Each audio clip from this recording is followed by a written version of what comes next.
শেষ কথা, we support ফিলিস্তিন। আইজুল হক কলেজ ক্যাম্পাসে বসে আছি আমরা।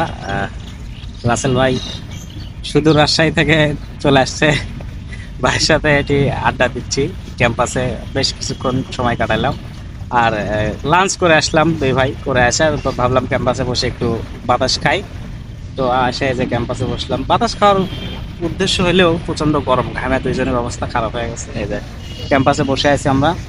তো রাসেল ভাই, তুমি এটা মজো না, মজো নিছো এটা ধরো।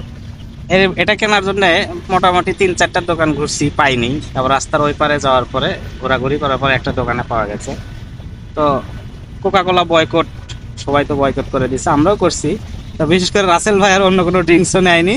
তো কি জন্য রাসেল তুমি এই মজোই নিলা সেটা একটু বলো, যে ঘুরে ঘুরে এই মজোই কিনলা, কেন এটা নিলা? মজোটা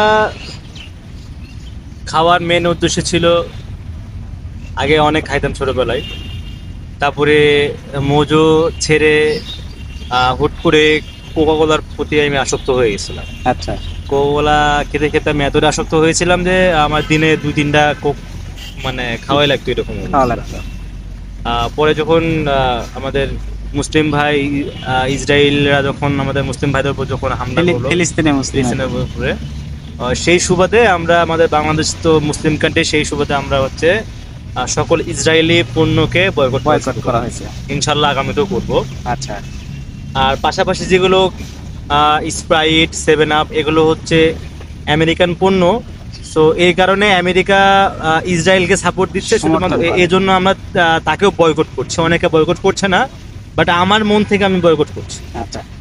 আমার মন কথা হলো যে মোজো যে দোকানে নেই, সো মোজো খাইলাম না। মোজো যে দোকানে পাওয়া যায় মোজো খাবো, অন্য ড্রিঙ্কস খাবো না, সেই দোকান থেকে নিব। আমার দৃষ্টিকোণ থেকে একটাই অনুরোধ, যে বাংলাদেশি পণ্য মোজো সবাই এটা খাবেন ইনশাল্লাহ, আর সবাইকে খাওয়ার জন্য এটা উদ্বুদ্ধ করবেন। আর আমি চাইবো যে মোজোর প্রোডাকশন যেন অ্যাভেলেবেল থাকে। আচ্ছা, আমি দেখি যে কোকের প্রোডাকশন কিন্তু সবসময় অ্যাভেলেবেল থাকে, কিন্তু মোজোর প্রোডাকশনটা অ্যাভেলেবেল থাকে না সব দোকানে। আমার চাওয়া পাওয়া একটাই, যে বাংলাদেশি পণ্য বাংলাদেশের ভিতরে প্রত্যেকটা জায়গায়, প্রত্যেকটা ঘরে ঘরে দোকানেই যাতে পাওয়া যায়। হ্যাঁ, আর আপনাদের একটাই করণীয় অনুরোধ, যেন এই যে স্ক্যান যে কিউআর কোডটা থাকবে, এই কিউআর কোডে আপনারা গুগলে গিয়ে ক্যামেরা অপশন চালু করে ওখানে জাস্ট শুধু একটা ক্লিক করতে হবে, কোনো পেমেন্ট করতে হবে না। জাস্ট ক্লিক করলেই, স্ক্যান করলে 1 টাকা ডোনেট হয়ে যাবে, আপনাকে কোনো টাকা পে করতে হবে না। জাস্ট শুধুমাত্র আমাদের মুসলিম ভাইদের জন্য এতটুকু করতে আমাদের কোনো সময় যাবে না। 30 সেকেন্ডের একটা কাজ। হ্যাঁ, 30 সেকেন্ডও না, জাস্ট 12 সেকেন্ড। আপনার ছোট্ট একটা কাজ একটা দেশের জন্য বড় ভূমিকা রাখতে হবে। হ্যাঁ, অবশ্যই। এটা আমাদের মূল মেসেজটা হলো এটাই, যে আমরা মোজো খেয়ে এভাবে আমরা হয়তো অর্থ দিয়ে সাহায্য করতে পারছি না, আমরা একটা মোজো খাওয়ার মাধ্যমে হলেও তাদেরকে আমরা যেটুকু পারি, এটা অনেক কিছু। এটাই আমাদের মূল মেসেজটা ছিল, এটাই। আর বেশিরভাগ ড্রিঙ্কসই দেখা যায় যে নাম দিয়ে রাখছে 7 আপ, তার ড্রিঙ্কো, তার ডিউ, অনেকে, কিন্তু আর মূলে যা দেখবেন ওখানে পেপসিকো, কোকাকোলা, এইগুলোর থেকে গেলে কিন্তু এই ডিটেইলসে গেলে লেখা থাকবে পেপসি ব্র্যান্ড, কোক ব্র্যান্ড, এখানে দেখা যায় যেখানে লেখা আছে পেপসি, কোক, ওগুলোই আপনার হচ্ছে আমেরিকান এবং হচ্ছে ইসরায়েলি পণ্য।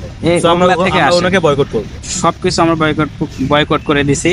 এখন এই মোজো আমরা সবসময় মোজোই খাই। আপনাদের কাছে আমাদের মূল মেসেজ থাকবে এটাই, যে মোজো খেয়ে 1 টাকা দিয়ে ফিলিস্তিনকে আপনারা সাহায্য করবেন। আপনার একটা ছোট্ট কাজ একটা দেশের জন্য বড় ভূমিকা রাখতে পারে।